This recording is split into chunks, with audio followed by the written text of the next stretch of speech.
You must have seen this often while logging form. The username and password are written, but what about these dots?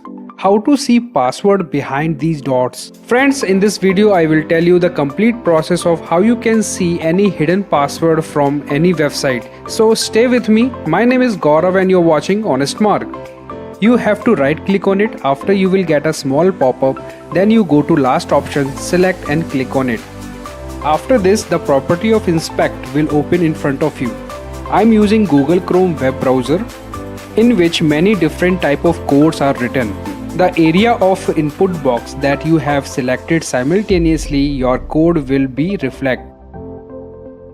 The password is written under the input box. So friends, this is the code of HTML of your password.